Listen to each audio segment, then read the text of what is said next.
कोविड-19 को चलते हुए क्या आप होम आइसोलेट हो सकते हैं क्या?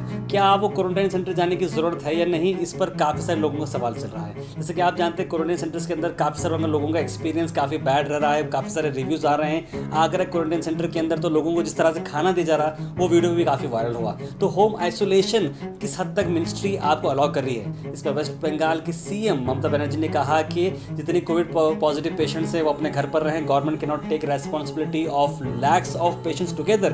तो क्या हकीकत है होम आइसोलेशन की? आज की स्पेशल स्टोरी में हम बात करने वाले हैं। मैं हूं ताहिर अब्बास और आप देख रहे हैं special story on go hash.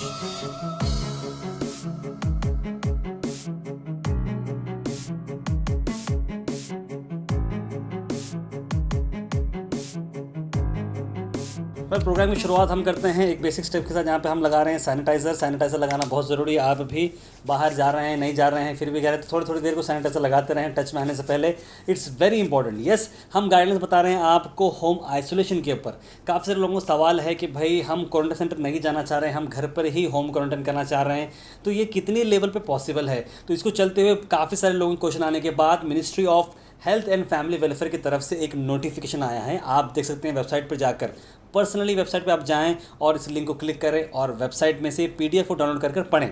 तो मैं आपको बता रहा हूं कि स्कोप एग्जैक्टली है क्या।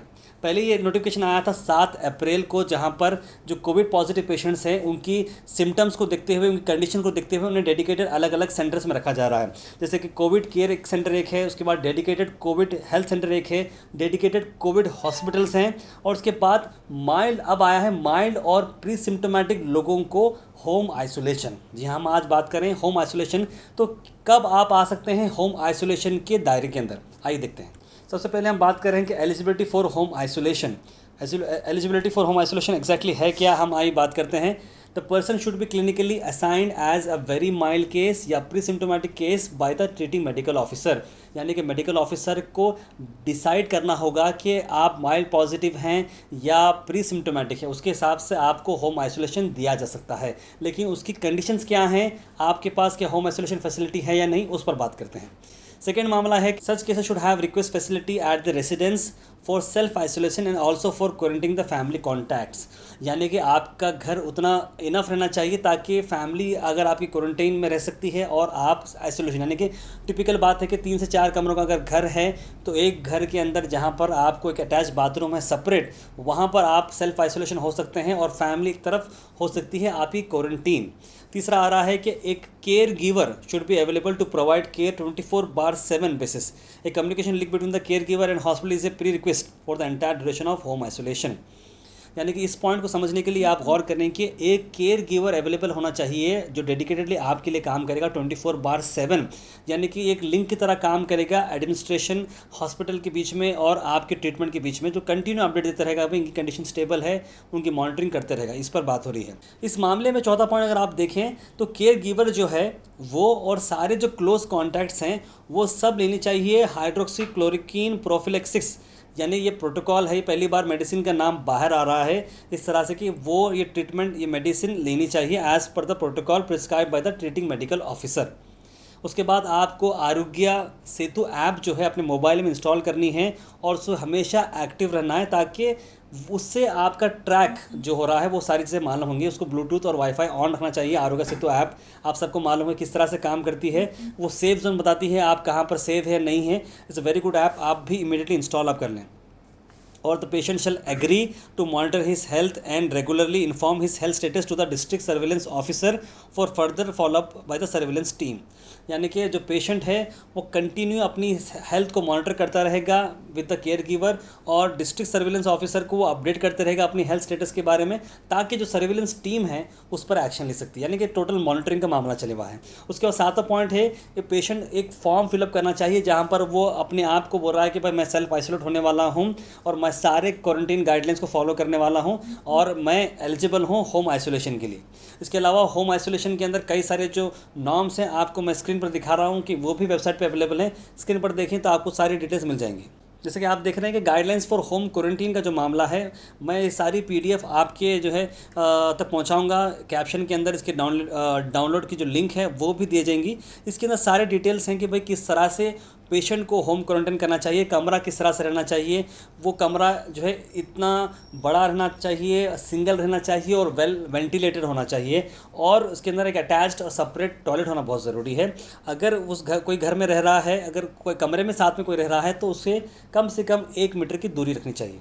उसके अलावा वो शख्स जिसे माइल्ड सिम्टम्स आए हैं या प्री सिम्टोमेटिक है, वो एल्डरली पीपल से दूर रहना चाहिए, प्रेग्नेंट वुमेन से दूर रहना चाहिए, बच्चों से दूर रहना चाहिए, और जिसे मल्टीपल बीमारियां हैं जैसे हाइपरटेंशन है, डायबिटीज, उनसे भी दूर रहना चाहिए। और उसे अपने घर के अंदर मूवमेंट जो खुद के हैं वो रिस्ट्रिक्ट करना चाहिए, और कोई भी कंडीशन में वो कहीं पर भी सोशल रिलीजियस गैदरिंग, वेडिंग्स या किसी की कंडोलेंस देने के लिए नहीं जाना चाहिए। और साथ साथ जो घर के उसको जो रूल्स फॉलो करने चाहिए, जो वॉशिंग हैंड है, सैनिटाइजर यूज़ करना है और मास्क यूज़ करना है, हर 6 घंटे में उसके मास्क को जो है डिस्पोज कर देना है, रीयूज़ करने के मास्क उसे पहनते रहना है कंटिन्यूसली, ताकि वो मास्क से बीमारी आगे ना फैले। तो फैमिली मेम्बर्स को क्या इंस्ट्रक्शन दिए जा रहे हैं, अगर उनके पास अगर कोई पेशेंट है जो होम क्वारंटाइन है, कि एक फैमिली मेम्बर को असाइन कर देना चाहिए सारी चीज़ें, ताकि उसे खाना दे सके, उसके सारे मामले सब मिलकर उसे टेक केयर कराने चाहिए। एक फैमिली मेम्बर को असाइन कर देना चाहिए उस कोविड-19 के माइल्ड सिम्टम्स वाले के साथ। ये बहुत इंपॉर्टेंट पॉइंट है कि अगर कोई पर्सन जो होम क्वारंटाइन हो रहा था सिम्टोमेटिक हो गया, तो उसके सारे क्लोज कॉन्टैक्ट्स को फिर से होम क्वारंटाइन किया जाएगा 14 डेज़ के लिए, फिर और 14 डेज़ के बाद फिर से उन्हें चेकअप किया जाएगा, तब उनके नेगेटिव अगर आई रिपोर्ट, तब उन्हें वापस रिलीज़ किया जाएगा। तो ये सारे डिटेल्स मैंने आपको दिखाया, जो कि एक स्पेशल PDF है, वहाँ पर ये सारे घर के अंदर जो मामले होम क्वारंटाइन के वो बताए गए। मैं वापस आ रहा हूँ हमारे थर्ड पॉइंट पे, जो कि हमने जो डिस्कशन किया था, जो आज की जो रिपोर्ट आई है जो गाइडेंस की, थर्ड पॉइंट है कि when to seek medical attention.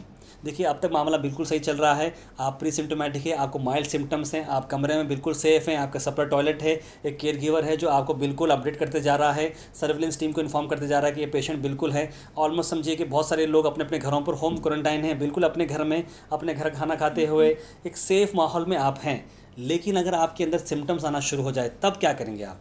अगर आपको डिफ़िकल्टी होना शुरू हुई ब्रीथिंग के अंदर, अगर आपको प्रेशर आते जा रहा है चेस्ट के ऊपर, या एक मेंटल कन्फ्यूजन हो रहा है, या एकदम बेचैनी हो रही है आपको कुछ, या आपके जो कलर्स, लिप्स, फेस अगर ब्लू टाइप के अगर हो रहे हैं, तो इमीडिएटली आपको मेडिकल ऑफिसर को इस बात की खबर देनी है, और उसके हिसाब से आपको आगे स्टेप लेना होगा। क्योंकि आपकी तबीयत ख़राब हो रही है, तो देन इमीडिएटली आपको जो कोविड का डेजिग्नेटेड जो हॉस्पिटल है वहाँ पर शिफ्ट किया जाएगा, और वहाँ पर आगे आपका ट्रीटमेंट किया जाएगा। अब सवाल ये है कि आप कब तक होम क्वारंटाइन में रहेंगे, यानी आप एवरीथिंग इज़ गोइंग राइट, कब तक आप होम क्वारंटाइन में रहेंगे? Well, question is very simple. आपको होम आइसोलेशन रहना है जब तक आपको मेडिकल ऑफिसर, जो सर्विलेंस मेडिकल ऑफिसर, जब तक आपको सर्टिफाई नहीं करता कि आप बिल्कुल फ्री ऑफ इन्फेक्शन है, तब तक आपको घर पर ही रहना होगा। ये कैसा होगा? आपको ऑब्वियसली लैब टेस्ट देना होगा। लैब टेस्ट के बाद जब आप नेगेटिव आएंगे, तब आप होम आइसोलेशन से भी फ्री हो सकते हैं। तो याद रखिए, ये सारे केसेस हैं सिर्फ माइल्ड और प्री सिम्टोमेटिक पेशेंट्स के लिए। एक अंडरटेकिंग फॉर्म भी हम आपको स्क्रीन पर डाल रहे हैं कि किस तरह से ये फॉर्म है। इस फॉर्म आपको भरना है, अपनी डिटेल्स देना है और एलिजिबल हो जाना है। अब सवाल ये है कि आपका डिस्ट्रिक्ट एडमिनिस्ट्रेशन इसे कब से फॉलो करेगा, क्योंकि ये तो मिनिस्ट्री ऑफ हेल्थ से आ चुका है। अब अलग अलग डिस्ट्रिक्ट, अलग अलग स्टेट इसे किस तरह से फॉलो करने वाले हैं, ये बहुत बड़ा सवाल है। तो आप भी अपने डिस्ट्रिक्ट एडमिनिस्ट्रेशन के पास जाएं और बताएं कि भाई हमारे पास इस तरह के मामले हैं, हम होम क्वारंटाइन होना चाह रहे हैं।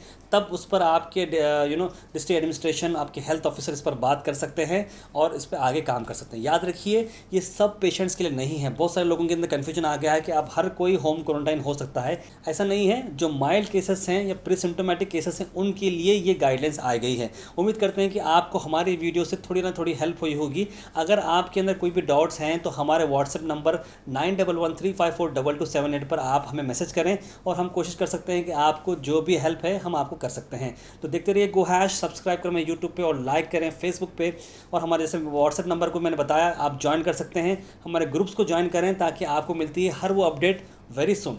Take care.